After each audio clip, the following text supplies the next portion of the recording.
शांतिपुर गांव में शीला अपनी सास सुधा और दोनों बेटा बेटी पायल और टिंको के साथ रहती है। उसके गांव में एक चाय की टपरी होती है जहां वह चाय बेचती है, लेकिन सबसे अधिक प्रसिद्ध उसका स्पेशल चाय होता है जो हर किसी का पसंदीदा होता है।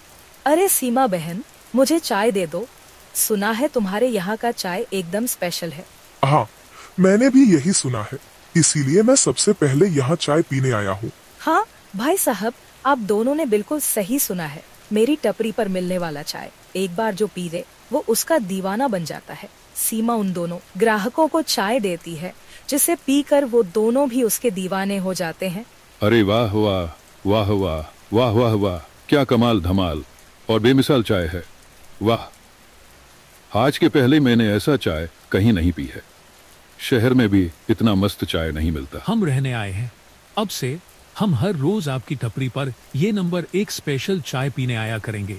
सीमा बहन, वाह क्या बात है। जी क्यों नहीं, बिल्कुल आइए। धन्यवाद मेरे स्पेशल चाय की इतनी तारीफ करने के लिए और फिर से आने के बारे में कहने के लिए, कहती है। सीमा का पति शराबी था और वह उसे और बाकी परिवार वालों को बहुत परेशान करता था, लेकिन एक दिन जब उसने हद से ज्यादा शराब पी रखी थी तभी वह चलते चलते गिर गया और एक विशाल नुकीले पत्थर से टकराकर उसकी मौत हो गई। सीमा आज तक अपनी सास और बच्चों को अकेले ही संभालती है। बहू आ गई तो आज का दिन कैसा रहा? बहुत अच्छा मां जी। आज एक शहरी पर्यटक आया था और उसे मेरा स्पेशल चाय इतना पसंद आया कि उसने उसकी वीडियो बनाई और अपने फोन से, वो क्या कहते हैं, हाँ सोशल मीडिया, हाँ उस पर डाल दिया। क्या बात है, चलो अच्छा है, ऐसे ही तरक्की करती रहे। देखना एक दिन फायर पास हर जगह मशहूर हो जाएगा। शुक्रिया माँ जी। चल अब तू जल्दी से हाथ मुंह धो ले, मैं खाना लगाती हूँ। तेरे दोनों बच्चे तो खा पी कर कल विद्यालय में छुट्टी है, इसलिए आज रात देर से सोएंगे कह रहे हैं। अच्छा, लेकिन माँ जी आपने खाना क्यों बनाया? मैंने आपसे कितनी बार कहा है कि खामखा दिक्कत मत लिया कीजिए, मैं शाम में घर आकर सारे करा दूंगी। काम कर सकती हूँ माँ जी, तो आप क्यों परेशान होती हो? आपकी तबीयत पहले ही आए दिन खराब सी रहती है। अरे बहू, उसमें क्या होता है, अब तू भी तो थक हार कर आती है। मैं इतनी भी नहीं थकती हूँ कि मैं घर आकर कोई काम ना कर सकूं। माँ जी आपको मेरी एक 100% गारंटी है, आज के बाद कोई काम नहीं करूंगी। परवर कुछ नहीं, मैंने कह दिया सो कह दिया, सारे काम मैं करूंगी। सुधा की आंखें नम हो जाती है। सीमा तू मेरी बहू नहीं बेटी ही है, क्योंकि एक बेटी ही अपनी माँ को इतना सुख दे सकती है। मेरे बेटे ने जीते जी तुझे कितना परेशान किया, तब से तू हमें संभाल रही है। कितनी सासी है तू। कोई बात नहीं माँ जी, जो हुआ सो हुआ, अब उसे याद करके क्यों आंखें गीली करना। अब इन आंखों में सिर्फ खुशी के आंसू आने चाहिए, दुख के नहीं। चलिए अब रोना बंद कीजिए। सब कुछ कुशल मंगल चल रहा होता है, लेकिन अचानक से एक सुबह जब सीमा घर से टपरी की ओर जा रही होती है, तभी वहां शहर से आई एक बड़ी सी गाड़ी गलती से उसे ठोककर चली जाती है और वह वहीं अपना दम तोड़कर मर जाती है। खून से लथपथ सीमा को देख गांव वाले तुरंत वहां एकत्रित हो जाते हैं और उसे एक पेड़ की छाया में ले आते हैं। एक गांववासी फौरन सीमा के घर जाकर सुधा, पायल और टिंको को सीमा के देहांत की खबर देता है, जिसे सुनकर उन तीनों के पैरों तले जमीन ही खिसक जाती है। होशियारपुर गांव में प्रेमनाथ अपनी पत्नी चांदनी के साथ रहा करता था। प्रेमनाथ की इकलौती बेटी सोनम की कुछ ही महीनों पहले मौत हो गई थी। सोनम बिल्कुल ठीक ठाक थी, लेकिन अचानक उसकी तबीयत इतनी बिगड़ी कि वह मौत के मुंह में चली गई। गांव वालों को यकीन नहीं हो रहा था कि सोनम अब इस दुनिया में नहीं है। वहीं प्रेमनाथ और चांदनी अपनी बेटी के जाने के बाद बीमार रहने लगे। ना जाने हमारी फूल सी बच्ची को किसकी नजर लग गई। अगर भगवान को उसे हमसे छीनना ही था, मैं कहती थी ना कि मुझे कुछ भी ठीक नहीं लग रहा। हमें सोनम को तांत्रिक के पास नहीं ले जाना चाहिए था। सारा गांव उस तांत्रिक पर विश्वास करता होगा, लेकिन मैं उस पर बिल्कुल विश्वास नहीं करती। वो एक ढोंगी है। तुम तो जानती हो चांदनी, वो गंभीर से गंभीर बीमारियों का अच्छे से इलाज करता है। लोगों पर किसी तरह का ऊपरी चक्कर हो या उसकी तबीयत ज्यादा खराब हो, उसके पास गांव का हर एक इंसान जाता है। मुझे नहीं लगता कि उस तांत्रिक की वजह से हमारी बेटी को कुछ हुआ है। गांव में एक तांत्रिक रहा करता था जिस पर गांव वाले आंख बंद करके विश्वास करते। यहां तक कि लोगों को बुखार लगता तो भी वह तांत्रिक के पास झाड़ फूक करवाने जाया करते। और जब प्रेमनाथ की बेटी सोनम की तबीयत खराब हुई तो उसे भी तांत्रिक के पास ले जाया गया था, लेकिन उसे बचाया नहीं। ऐसे ही समय बीत रहा। चांदनी और प्रेमनाथ अब अपनी बेटी को खो देने के बाद सदमे में रहने लगे थे। एक रोज गांव का चंदू गांव में औरतों को पास के चिड़ियाघर के बारे में बताता है। अरे काकी, आपको कह रहा हूं, उस चिड़ियाघर में एक से बढ़कर एक जानवर तो आपको देखने को मिलेंगे ही, लेकिन इन दिनों उस चिड़िया घर में एक ऐसी चुड़ैल को रखा गया है जिसे आप नजदीक से देख सकती है। लाल लाल आंखें, उजरे हुए बाल, सफेद साड़ी, लंबे लंबे दांत। उसे देखकर आपको अपनी आंखों पर विश्वास नहीं होगा। यह तू क्या कह रहा है? किस चुड़ैल के बारे में बात कर? किस चुड़ैल के बारे में बात कर रहा है तू? अरे गांव के अधिकतर लोगों के मुंह से मैं यही सुन रही हूँ। काकी, कब तक सुनती रहोगी? यह मौका दोबारा नहीं मिलेगा कहीं। तुम अपने मरने का इंतजार तो नहीं कर रही? और क्या सोचो? अरे जी, देखो, वो मजा अलग है। मरने के बाद तुम खुद भी चुड़ैल बन जाओगी। अरे धत, कैसी बातें करता है? कल ही मैं अपने नीलेश को कहूंगी मुझे भी चुड़ैल के दर्शन करवा दे। जीते जी, आखिर मैं भी तो देखूं चुड़ैल होती कैसे है। मैंने तो अब तक फिल्मों में चुड़ैलों को देखा है, सामने से कभी नहीं देखा। तो सच तो कह रहा है ना? 100 टेका सच कह रहा हूं।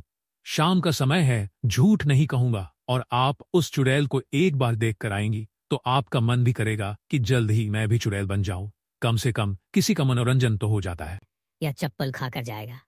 कितनी बार कहा है तेरी माँ नहीं हूँ जो कुछ भी सुन लूंगी। चंदू रागिनी से यह कहते हुए वहां से चला जाता है। अब अगले ही दिन रागिनी उस चिड़ियाघर में जाती है जहां गांव के लोग चुड़ैल देखने जा रहे थे। उस चुड़ैल को एक पिंजरे में कैद किया गया था। बेबस से बैठी वो चुड़ैल बस सबको निहार रही थी। पिंजरे के बाहर एक ताला लटकाया गया था। ऐसा लग रहा था कि किसी शक्तिशाली चीज से उस चुड़ैल को बाहर आने से रोका जा रहा है। रागिनी उस चुड़ैल को देखकर आती है। उसके बाद गांव के लोगों में चुड़ैल को देखने का एक अलग जोश दिखता है। सुना है चिड़ियाघर में एक चुड़ैल को पिंजरे में कैद करके रखा गया है। तो तुम मुझे ये सारी बातें क्यों बता रहे हो? तुम्हें पता है ना, मेरी जीने की इच्छा भी खत्म हो चुकी है और तुम मुझे मनोरंजन की बातें बता रहे हो। अरे मैं तो अभी के अभी अपने प्राण त्याग दो, बस ऊपर वाला मुझे बुला ले। प्रेमनाथ खुद को समझाते हुए अपनी पत्नी को इस हालात से निकालना चाह रहा था और वह एक रोज अपनी पत्नी को बहला फुसलाकर चिड़ियाघर लेकर जाता है। लेकिन जब चांदनी उस चुड़ैल के पिंजरे के पास जाती है तो उसे अपनापन महसूस होता है और वह चुड़ैल, जो कि चांदनी को देखते ही रोना शुरू कर देती है, उसकी आंखों से आंसू टपक रहे थे। अजी सुनिए, ये देखिए, यह रो क्यों रही है? अभी तो मैं दूर से इसे देख रही थी। हर आने जाने वाले को यह देख तो रही थी लेकिन रो नहीं रही थी। मुझे देखते इसे क्या हो गया? तुम दूर रहकर उसे देखो, हम यहाँ घूमने आए हैं। यह क्यों रो रही है? हमें इसके बारे में कुछ नहीं जानना। चांदनी को उस चुड़ैल को देखकर अपनापन सा महसूस होने लगता है। तभी चांदनी अपने पति प्रेमनाथ को पानी लाने कहती है। उसे उस चुड़ैल में अपनी बेटी सोनम की झलक दिखाई देती है। बेटा सोनम, हाँ वाह, मैं आपकी सोनम हूँ। मुझे यहाँ कैद किया गया है। ये बाहर जो लाल कपड़े में आप ताले के साथ चीजें टंगी हुई देख रही हैं ना, उसने ही मुझे इस पिंजरे से बाहर निकलने से रोक रखा है।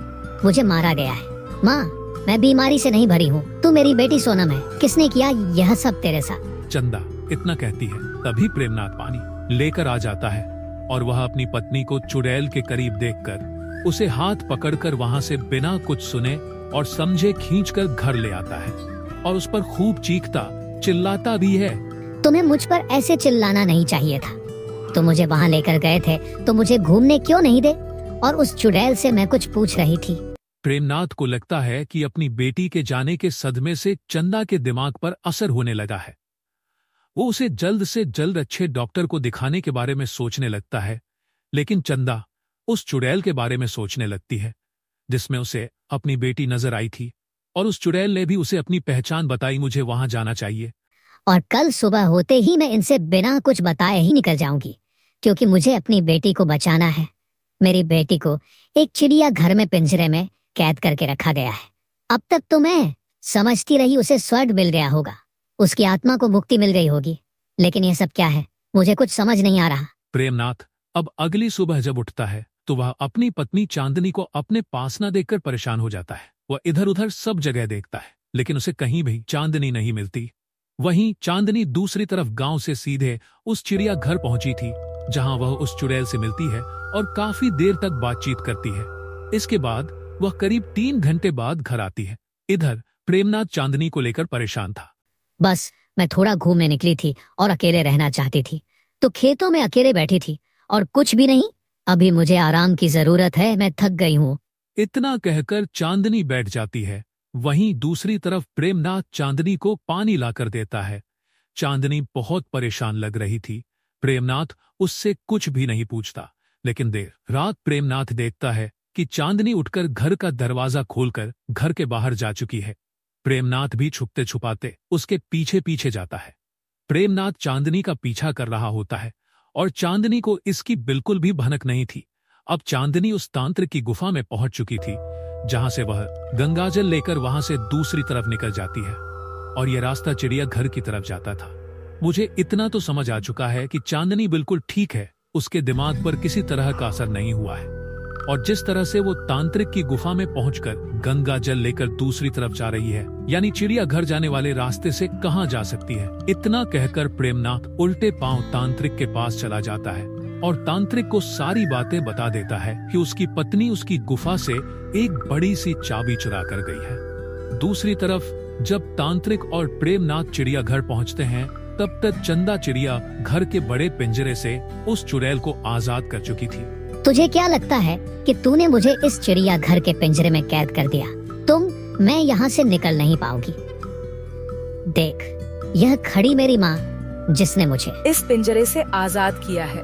मैं इस पिंजरे से आजाद हूँ और अब सबसे पहले मैं तुझे मारूंगी, उसके बाद मुझे मुक्ति मिलेगी। इस तांत्रिक ने इसकी बलि ली है और इसे इस चिड़िया घर के मालिक को बेच दिया, जिसे इस चिड़िया घर के मालिक ने एक बड़े से पिंजरे में कैद करके लोगों के मनोरंजन का साधन बनाया और खूब पैसे कमाए। जब मैं कल यहाँ आई तो मुझे यहाँ अपनापन का एहसास हुआ। इसके बाद मैंने इस चुड़ैल में सोनम की परछाई देखी और मेरे सामने सारी सच्चाई थी। बिल्कुल नहीं, तुमने एक गलत आत्मा को इस पिंजरे से आजाद कर दिया है। चुड़ैल जब तांत्रिक की बात सुनती है तो उसे गला पकड़कर हवा में उठा देती है। अब तांत्रिक हवा में था, उसके प्राण उस चुड़ैल के हाथों में थे, जिसके बाद वह सच सबके सामने कबूल होता है। यह जीने के लायक बिल्कुल नहीं है। अगर आज इसे छोड़ दिया तो कल ना जाने यह किसे अपना निशाना बना ले। इतना सुनने की देरी थी और वह चुड़ैल तांत्रिक को हमेशा हमेशा के लिए मौत की नींद सुला देती है और उसके बाद ही उसे भी हमेशा के लिए मुक्ति मिल जाती है।